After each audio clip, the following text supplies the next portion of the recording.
Hey, everybody. Welcome to the Web3 Leaders podcast. I'm Colin Fitzpatrick. Thank you so much for joining me. And today I'm delighted to have on a friend of mine and a super all-round nice guy, Gordon Einstein. Gordon and I connected many, many times over our years in Dubai doing the conference circuit. Gordon is a lawyer by trade, but he's been working in crypto for a very, very long time. Gordon, welcome to the podcast and thanks for joining me. I'm honored to be on. This is an unexpected pleasure, but it's good that we're both like flexible and adaptable. That's how we win. This is exactly it. I mean, maybe it was meant to be because I had a cancellation today. Right this morning, one of my guests canceled on me. And right away, I had another message from you going, hey, I've just started a YouTube channel. Will you follow me? I said, hey, me too. And why don't you come on today? And a couple of hours later, here we are.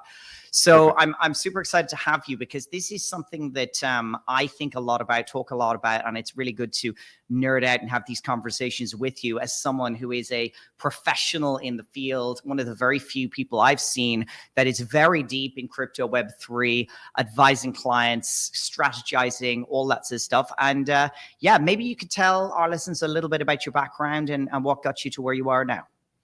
Sure. So in extreme summary, I was originally a corporate tax and business planning attorney. I did that for several years, but then I got the technology bug. So I stopped practicing law to start my own tech company and was doing that for about a solid 10 years. Then through pure chance, and it's a good story, but I'll spare you. It's another time, story for another time. It's a really good story. I came across blockchain, Bitcoin, and crypto in general in 2014 in Odessa, Ukraine, of all places. Wow. Yep. It's a great story, just not for this one. Okay. But it took me a while to understand it, because I wasn't at that time a technology head. Now I've sort of trained myself. It took me a while to understand it. But when I finally understood what it was about, I, like everyone else who's in this industry, I had some thunderclaps in my brain, some lightning. And I had two related revelations, two. The first revelation is, I call it the basic one, and then I had the sort of the esoteric one. The basic revelation was that if I went back into the practice of law and chose to focus on blockchain and crypto, I'd be one of the first attorneys to be in this area. And there was an opportunity here because everyone I was meeting who's in this industry was under the illusion that law did not apply, that regulation did not apply. And I have to laugh, and I was like, okay, at some point the hammer's going to come down. If I can save some of them, this would be a good opportunity. That was an okay revelation, but I had actually left the practice of law because there's some elements of it I didn't like. That leads to my second revelation, which was much stronger. I saw that through blockchain and crypto and these sort of related suite of ideas, that the application of law, the practice of law, the court system could be made far more fair, efficient, timely, and you could even enable new law. So whether it's the record-keeping capacity of blockchain, the trustless nature of it, the way that smart contracts can operate globally with a sort of one jurisdiction, if you like, I saw that law itself could be massively reformed through the application of these technologies. And then when that revelation occurred, like the sun broke through the clouds, I said, I need to go back and practice law. I need to go in this area, and I need to both work with clients, but I need to advocate and educate on these topics.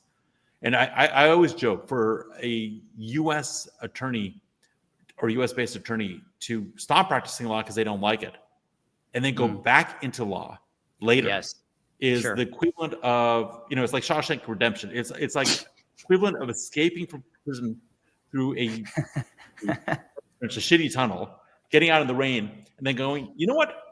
I think I want to go back in because I miss the food and I miss my cellmate, and then checking yourself back later. So I did insanity, my friend. It's insanity. And what was it that pushed you out of the practice in the first place? And how do you think it's different in what you're doing now? And maybe you talk a little bit about what you're specifically doing now. Also, I mean, to be totally straight and honest about it, there was a personal maturation process that needed to happen. That's a whole other story that we can talk about and, maybe get a little bit more personal. But when I initially was practicing law, I found it to be very uptight. I thought that lawyers were jerks. I thought that their hourly rate was ridiculous. I thought that the court system and the court environment was punitive. with mean judges who are just trying to mess with you. And at that time, this is a big thing. At that time, I had an extreme phobia of public speaking. Like, oh, wow. Every time, yeah, it's a complete. And sorry, just to stop there, because Gordon I is, know, if not one of the best speakers on the circuit, which me and him did a lot in Dubai. He's an incredibly engaging, funny, and just awesome sort of presenter and head of the show. So how did you get from sort of one side to the other? Actually, you know what? I think it'd be good for your audience to understand, because maybe someone in the audience can relate to this. Sure. So when I'm gonna be vulnerable. When I grew up, the rough family situation, I had a stutter, a speech impediment. It was probably psychological, to be honest, not necessarily physical. And every time that I had to speak in front of a group, I always felt there was intense hostility from that group. Like I was the weird one. I couldn't speak, adrenaline dump. It was just terrible. And actually, there's one time I was in the Boy Scouts. I got in front of the whole group to give a presentation of a badge to someone else, and I just completely stuttered. I couldn't do it. And I remember like this room full of adults staring at me. And it was just like all this trauma associated with public speaking, just terrible. And when I would do business networking events later as a professional adult, and we go around the room slowly introducing ourselves, as it got closer to my turn to introduce myself, my blood pressure would go up. It was just massively bad. And what I did to address this in part early on is I started to host social events. I had something called Happy Hour Mafia in Los Angeles.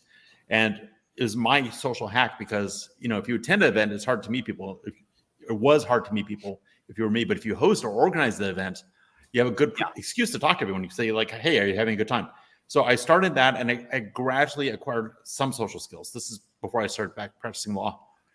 Now, when I went to Odessa and I discovered blockchain and crypto, and I realized I needed to work to change the law and to work with regulators and to do all this stuff, I was like, I just need to address this personal deficiency. This is a weakness that's been with me for generations, longer than I think a lot of your listeners were alive.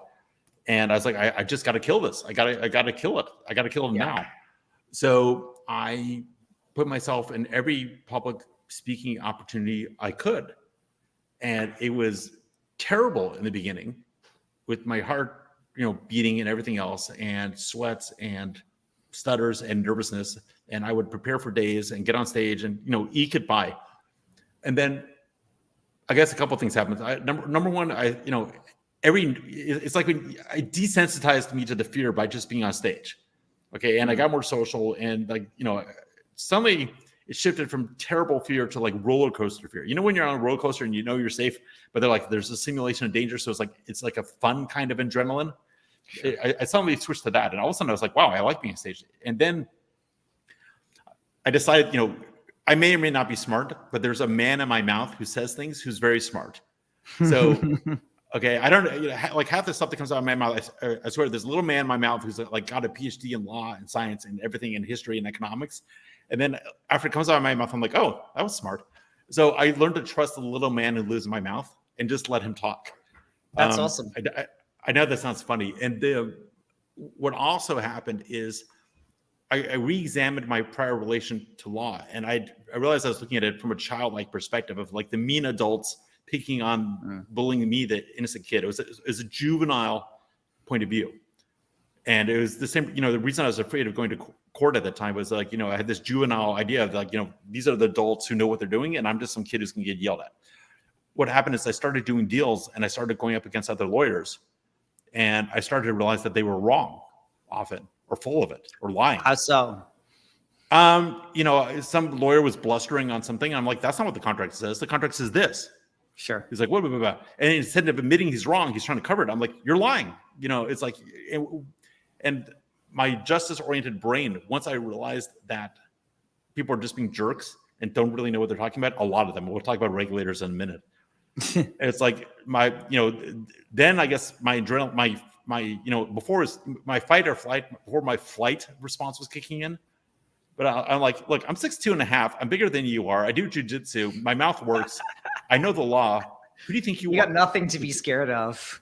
It's like, I will intellectually crush you if you come after my client this way, and I'm going to do it in public in a way that's going to destroy your reputation. You are wrong, opposing counsel. Okay, like don't mess with my client. And it's like, and they'll try to stare at me. I'm like, are you on drugs? It's like you can't physically hurt me. Believe me, don't even try.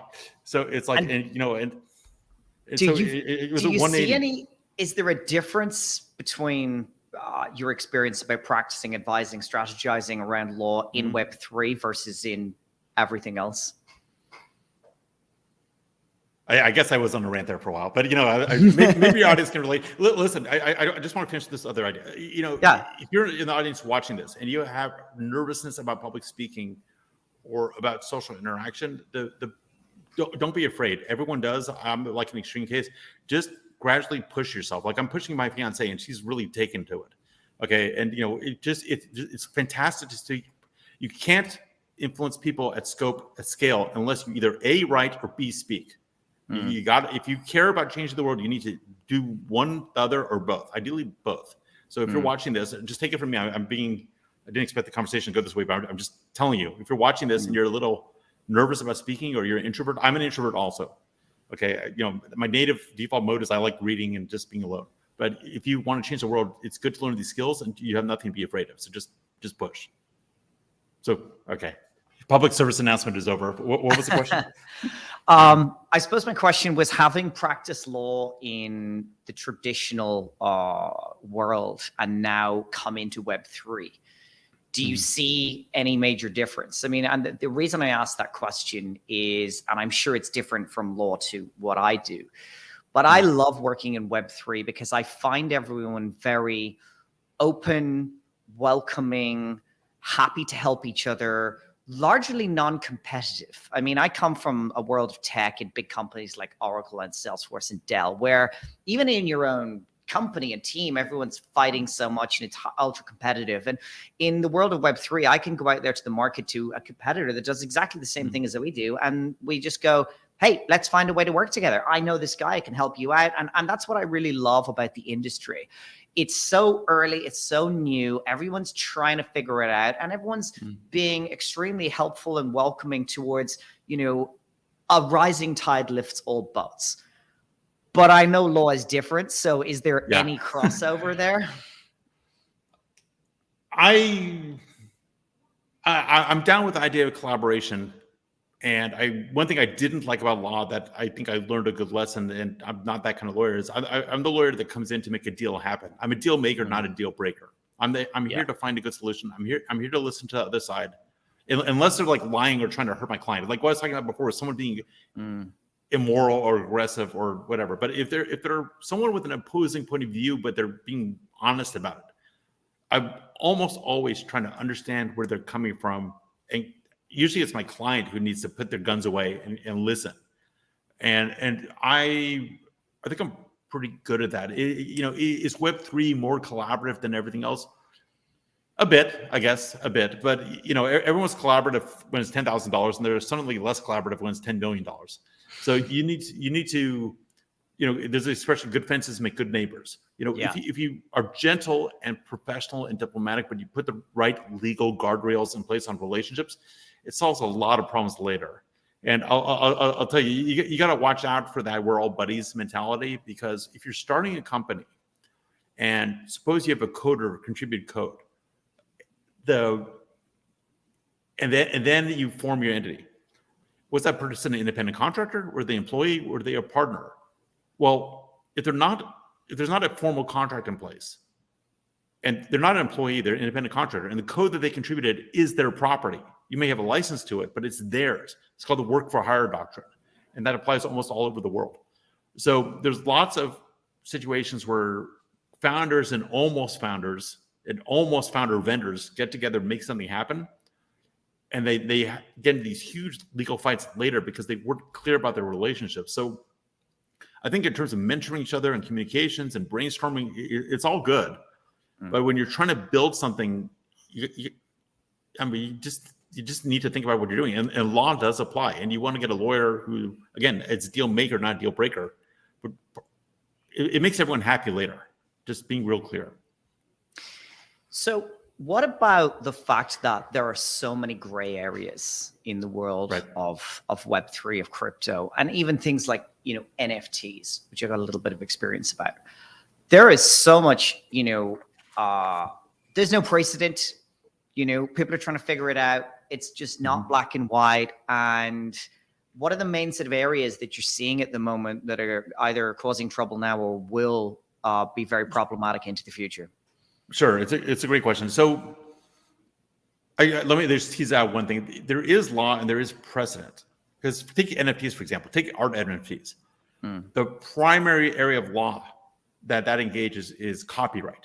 Copyright is the protection of creative works of writing or painting or sculpture, stuff like that, as opposed to, say, a design, which is a patent, or a name, which is a trademark. So when you have art that's being turned into an NFT, you're primarily engaging in copyright law transactions. And within copyright, there's the concept of licensing. Okay, if someone created a digital work and they allow NFTs to be made of that digital work by someone else, they're usually licensing that digital artwork to that vendor for a particular reason.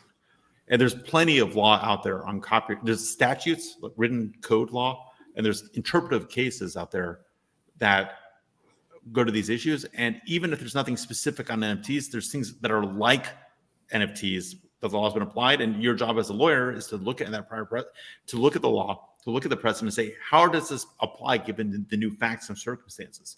Which isn't a new thing. Law is always about technology advancing and changing, society advancing and changing, and how do you apply these prior principles to this new situation, and do these prior principles still apply in the same way or at all? That's actually the neat part of law. Law evolves based on certain axioms or core ideas. You have your first principles of law, ideas of equity and justice and fairness. And then from that, you can extrapolate to policy, and from that, you extrapolate down to law, and you kind of go from there. So we're not in a completely fresh area. Now, of course, there's newness, and you can argue things, and there's unresolved issues, and your point's well taken. There's gray areas, and we just saw today all the video of, by the way, for everyone watching this, we're recording this on April 19th, 2023. You may be seeing this later. So yesterday, I think, Gary Gensler, who at this moment is still chairman of the SEC in the USA, got grilled by a congressional committee in the United States and could not give a clear answer on whether Ethereum is a commodity or security. And he was blatantly and visually evasive. He was physically obstructionist. His hands were going like this, and he clearly would not answer the question. Yeah, he was a hostile witness to the elected representatives of the people who he serves. Okay, I'll say that again. He was a hostile witness, okay, to the elected representatives of the people he serves. Okay, it was a completely inappropriate mode of behavior. It was evasive. It was manipulative. It was disingenuous, clearly. Okay, and this is the U.S. government doing this. I haven't really ever seen anything like this. I've seen witnesses before Congress when they're not in a government role, but I see a chairman of so the way the SEC is structured in the U.S. It's not a department. It's an independent commission. Okay, Securities Exchange Commission. Okay, and which means there's no boss. There's a committee or commission of 5 members. The majority of those, I think it's 5. The majority is the party that's in power, appointed by the party in power, and the minority is the other one that's not. And then they have a chairman. So the SEC is given vast latitude. It's basically an independent agency of the U.S. government. It doesn't really belong to any other department. It doesn't answer, and that's because its function is so important. And it has a great history. And even though I've been a critic of it for a time, it's really something quite innovative that the rest of the world copies. And to see this behavior, you can go be on YouTube today. Watch it. It's shocking to see what happened, and it's interesting. I mean, I'm curious when your show airs whether he'll still be chairman, because there's law being proposed to remove him as chairman. I don't think it's ever happened before. Crazy, right? That's pretty wild. Well, I'm sorry, but think about it. You're some poor token issuer trying to figure out what to do, wanting to operate in the United States, and you can't get a clear answer at all, whether something is a commodity, a security, or a Coca-Cola bottle. But the great thing you're talking about, how are you supposed to operate?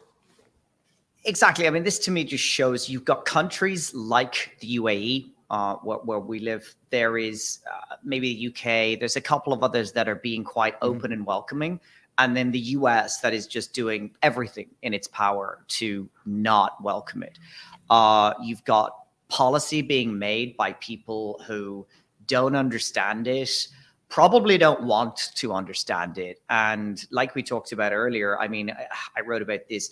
Warren Buffett comes out and calls Bitcoin rat poison, and yet he's off selling all his bank stocks right now. And I mean, the guy was 65 before the internet became anywhere. I just don't think he even can. But there's a great phrase, which is, it's hard to make someone understand something when their paycheck demands that they don't. I was about to say that, but you beat me to it. Yeah, you beat me to it. Exactly. Yes. Well, okay, not for Warren Buffett, but plenty of other people. Okay, Elizabeth Warren. I mean, I actually used to be a really big fan of hers, but she's just, her everything in her is invested in just keeping the system that is there. And we'll talk about Bitcoin exactly, but we'll talk about this in a minute. Michael Saylor, who's one of my favorites. I mean, he used to be anti-Bitcoin until he sort of went in and learned it. You can't learn Bitcoin. You have to live it. It takes a lot of time. And now he's, the biggest proponent, where he made someone else CEO of MicroStrategy, and he just goes full time. My goal is to have him on this podcast one day. But he talks about where this is going. He talks about how it's because he's a complete maxi. Obviously, it's Bitcoin and then 20,000 unregistered securities. Where do you see that going? What's the exact question?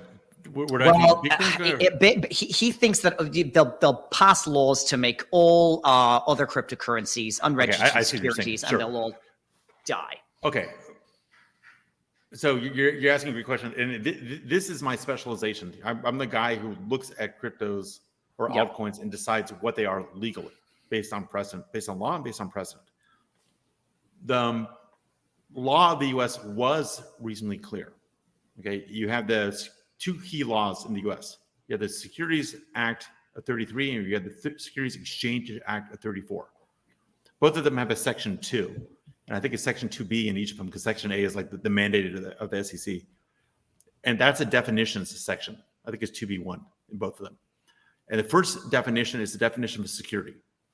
And in that definition, there's a laundry list, like, share, stock, bond, debenture, blah, blah, blah, blah, blah.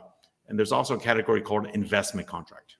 Investment contract is a bucket, so that if something is a security but doesn't fall into one of the categories, you look at this bucket and decide, well, even though it's not technically a debenture or a bond or whatever, is it an investment contract? And even though these laws were passed in 33 and 34, the determinative case about what makes an investment contract an investment contract, I think, went to the Supreme Court in 1946, I think. And it's SEC versus Howey. They came up with a 4-prong test about whether or not a contract is in fact an investment contract and therefore a security. And there's been lots of law and lots of cases based on Howey trying to ferret this out. It's like, is there an investment of money in a common enterprise with an expectation of profit where the results are through the efforts of others? Those are the 4 prongs. And you can apply that analysis. And if you apply it reasonably, you can decide whether or not something is a security or a commodity. So the U.S. uses, in edge cases, the Howey test to evaluate whether or not something is a security. Now, that wasn't always the case. And there's actually a minority point of view in the United States called the risk capital test. California has the risk capital test, as well as some states. And that takes a wider view of what a security is. Basically, are you putting your money at risk in something speculative? And most of the time they'll say, yes, that's a security. But that wasn't the federal law. The federal law was Howey.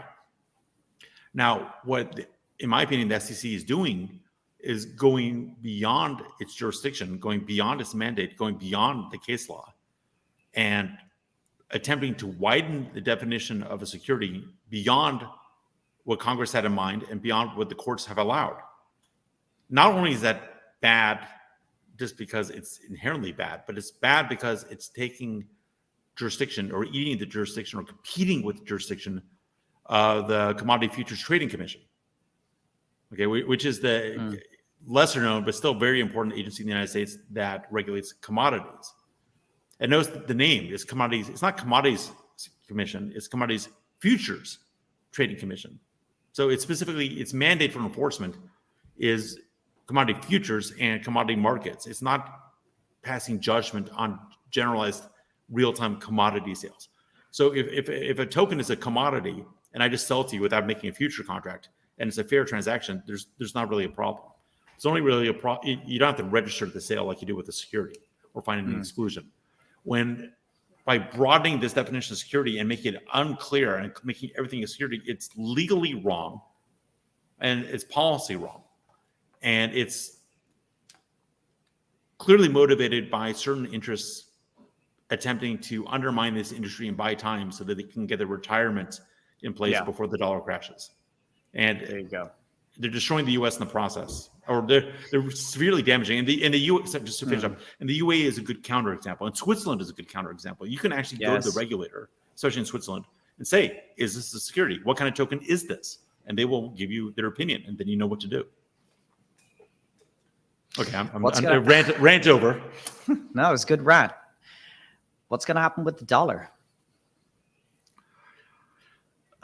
So ever since we went off the gold standard under Nixon, I think that was 73, people have been singing about the death of the dollar.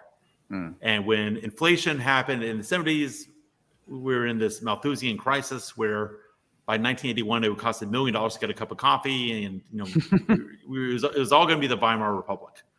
And the Arabs were going to own the world and blah, blah, blah, blah, blah. And everyone should buy silver and gold now. I am old enough to remember that. And my dad actually fell for some of that. Bought all the silver and, and gold and silver just trolled along for 30, 40 years. And so people have been predicting the death of the dollar for an extremely long time. Now, just because something hasn't happened yet and it's been predicted over time, that doesn't mean it's not actually going to happen this time. You can't put it on your blinders. Things do change by definition. The dollar, every fiat currency is an artificial contract that we all choose to believe and has the power of law and we choose to believe it. I mean, it has the power of law because it's generally a useful idea. Yeah. Right. You need to have a way of keeping account and exchanging value and paying people and all that stuff. You need a metric somehow. You can't trade eggs for arrowheads every time you want to do business. You can't barter every single time. So you need money. And fiat is potentially a useful source of money if the monetary and fiscal policy behind it is reliable. Yes. But what inevitably happens over time is it's not reliable. Okay, there's no 100-year-old currency that's held its value over time, because what inevitably happens is that we steal from the future to buy political consensus in the present. That's because the people who aren't born yet don't have a vote, and you gotta stay in office, because if you can't stay in office, you can't do those good other things. So even independent banks, that are supposed to be above this all, eventually let the value of their currency slide over time through inflation. And the less independent they are, or the worse monetary policy you have, or the worse fiscal policy you have, the more accelerated this process is. What the U.S. has done since we went up the gold standard is we went from a pretty restrained monetary policy and restrained fiscal policy to complete insanity. And that's what happens when you don't have something tied to another asset like gold. The temptation eventually takes over. Yeah. And the U.S. it's inevitable. And the U.S. does not have economic activity that matches its dollar output right now. And we're using all these accounting games and all of this laughable stuff, like controlling the fact that that oil is mostly priced in the dollar and people are mostly trading in the dollar. We're using all this. We're using the fact that the U.S. is relatively secure compared to the rest of the world. It's just buying time. Absolutely. And China and Russia and other revisionist countries, it used to be that Russia was like, we're going to get you the dollar. The U.S. is going to break up, the dollar's going to crash. Well, of course they said that because, they're politically motivated to say that. If you look at Russia, it's a basket case. But China was playing the long game because they have so many of their assets in dollars. They were trying to gently wean off the dollar, but things are accelerated now because they've seen the dollar weaponized because of the war, Russia's invasion of Ukraine. They're seeing how the wire system and the transfer system is under the control of the U.S. They're seeing that, it provides a scary political advantage to the U.S. So all these countries, even ones that aren't necessarily anti-U.S. like India is a potential friend of the U.S. or an actual friend, is tired of this. They don't want this weird country with this weird politics and it's people that don't work and riots on the street determining its fiscal policy. So it's going to happen slowly. Things happen slowly and then they happen all at once. That's what's going to happen in dollar. They can get off slowly and then all at once. And when it happens all at once, it's going to be too late. We're going to talk about Bitcoin in a minute. I got another question, but Lynn Alden, who's one of the really awesome Bitcoin sort of speakers and analysts, said on the What Bitcoin Did podcast the other day about, Bitcoin gets some slack because it's, so volatile. And obviously currencies are, especially the major ones like, the dollar, the yen, the euro, are a whole lot less volatile. But the system is a mess, and this, printing money and hyperinflation and stuff like that. Whereas Bitcoin, it's kind of a little bit all over the place in its price bouncing, but the system is solid for Bitcoin because it's decentralized, because it's not controlled by anyone. And, like I always say, who do you trust? Some politicians, in Washington, or computer code that is, immutable. Let me give you a cute answer. It's not that Bitcoin's volatile against the dollar. It's that the dollar is volatile against Bitcoin. Yeah. Okay. Bitcoin is being emitted at whatever it is now, 5 for every 10 minutes or 2.5, I forget, whatever the pre-happening amount is. It's when you wrap your head around that this is the objective measure and things should be measured against it, then it looks far less volatile. 1 Bitcoin is equal to 1 Bitcoin. Yeah. There's only going to be, however many, 21 million of them ever. And maybe that number is dropping because things get lost. A lot of Bitcoin's been lost and will never be retrieved. And so, yes, these spastic currencies like the dollar, like the euro, like, the ruble, maintain some consistency against each other, but they're all losing or gyrating against Bitcoin. And of course, people aren't speculating on Bitcoin. They're speculating on the idea that the dollar might hold or might not hold its value. Do you think that Bitcoin will become the world's reserve currency? No. It has a role, but I think it's a real stretch to say it's going to be the world's reserve currency. Okay, that's a very nice idea. Yeah, that's a libertarian. I don't want to say fantasy because that's a little harsh, but that's a libertarian fantasy. Well, it's the Bitcoin maxi view, but I think there's significant hurdles to get over. And I'm a big believer, but we start need to using it as an everyday currency first, and we're just no. Because I don't see. Look, the Bitcoin lives. We started to talk about this. Bitcoin lives on the energy network. It lives on the internet. It lives on technology. We can fool ourselves all day long, but ultimately, government provides those things.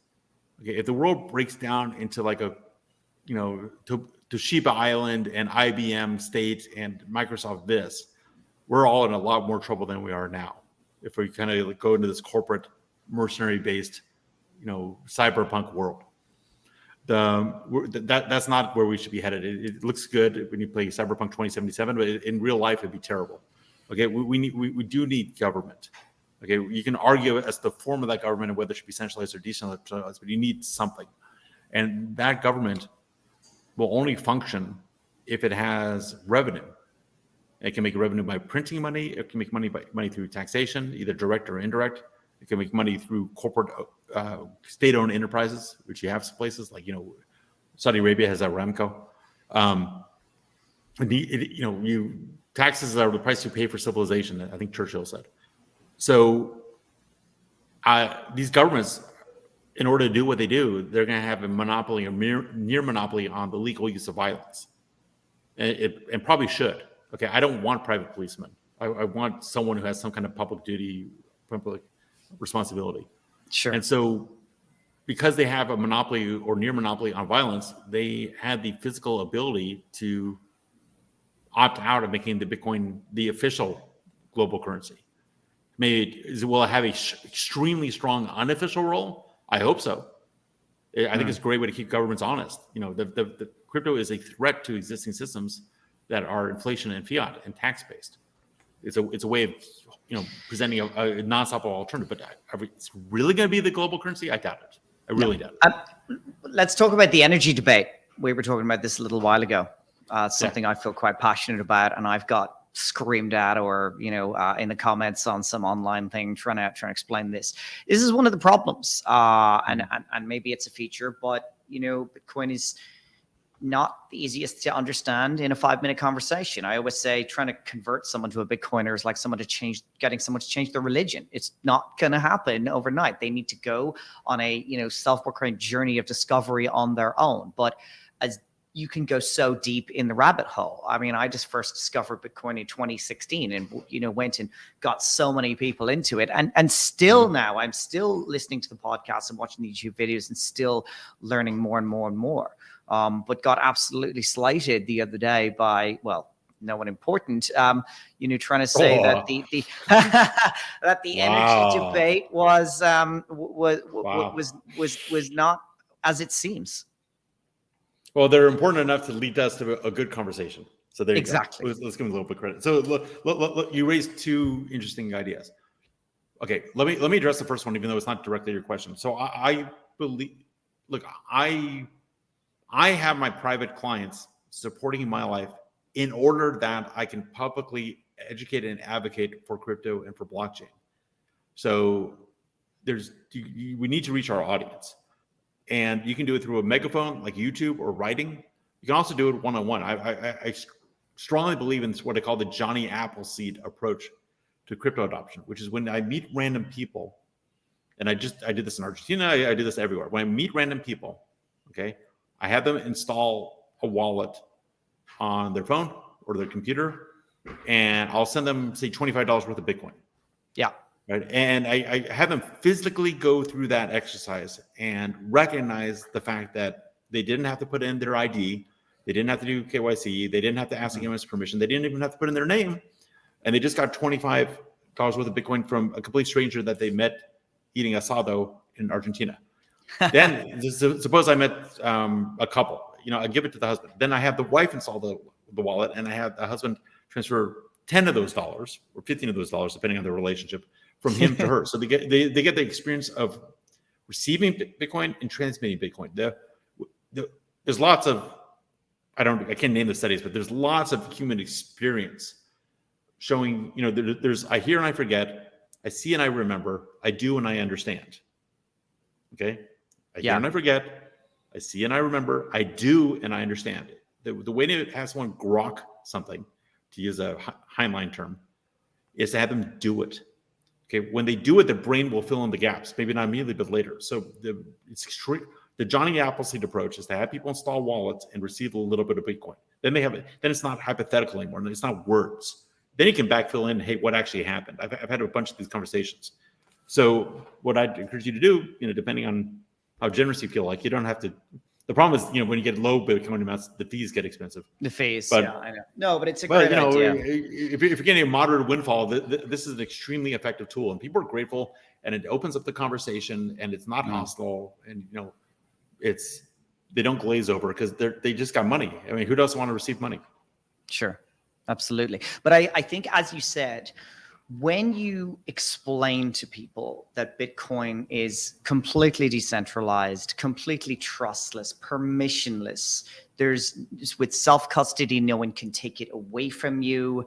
Yes, you have the added responsibility of keeping your keys there. But, another friend of mine said to me when I learned that Bitcoin was the bank of the unbankable, for millions in places like Africa. I mean, I'm here in Brazil, okay? And are you?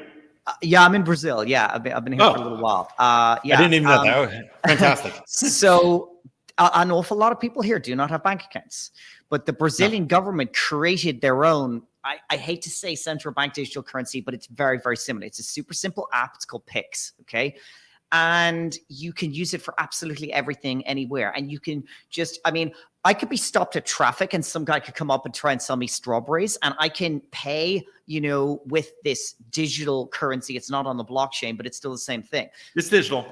It's digital. 100% digital.